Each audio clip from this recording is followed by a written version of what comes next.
চকচকে সাফ হাসপাতাল আমাদের গায়ের মতন নয়।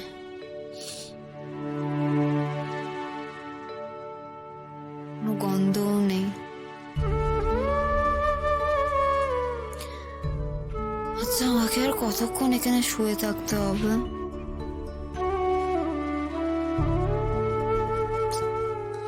কাউকে তো দেখছিও না। উঠে বসবো? কি বললাম তোমাকে? বললাম না চোখ বন্ধ করে ঘুমোতে? কেন ঘুমাবো? আমার ঘুম পাচ্ছেই না। তুমি তো ভারী বেয়ারা বিয়ে। সকাল থেকে কেন কিছু খাওনি? এর জন্যই তো হট করে অজ্ঞান হয়ে গেলে, জ্ঞানই ফিরছিল না।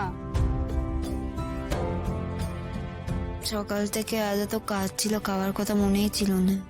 তুমি যা ঘোল খাওয়ালে তোমার বরকে, বেচারা বাচ্চা বইয়ের জন্য প্রায় কেঁদেই ফেলেছিল আর কি। আমার বস? কে আমার বস?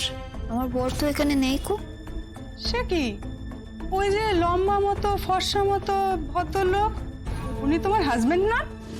আমার মাথা খারাপ হয়েছে না কি গো? সে লোকটা আমার বর কেন হতে যাবে? সে বাড়িতে আমি আসছি তা, কিন্তু সে এখানে কেন এসেছে? আজ তার ফুলসজ্জা, সে এখানে? কি বলছো বলো তো?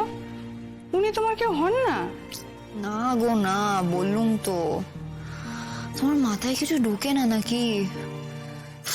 আমি যে বাড়িতে আসছি তা, সে সেই বাড়ির ছোট ছেলে। ও আচ্ছা, যেভাবে ভদ্রলোক টেনশন করছিলেন, অস্থির হয়েছিলেন, আমি তো ভেবেছিলাম তুমি ওর ওয়াইফ। ছি ছি ছি, মোটেও ওইসব নয়। দেখো দেখি আমি কি কাণ্ড করলুম। আমার ময়ূর দিদির বড়, আজ ওদের ফুলসজ্জা আমি নষ্ট করলুম। শোনো না গো দিদি, তুমি ওই লোকটাকে কি বলে দাও আমি এখন ভালো আছি, ও যেন বাড়ি চলে যাক।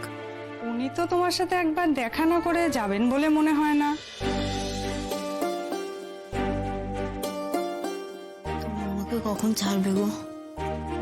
ডাক্তারবাবু তোমাকে ঘন্টাখানেক বাদে ছাড়তে বলেছেন, তোমাকে অবজার্ভ করতে বলেছেন। তোমাকে দেখে একটা কথা আমি বেশ বুঝতে পেরেছি,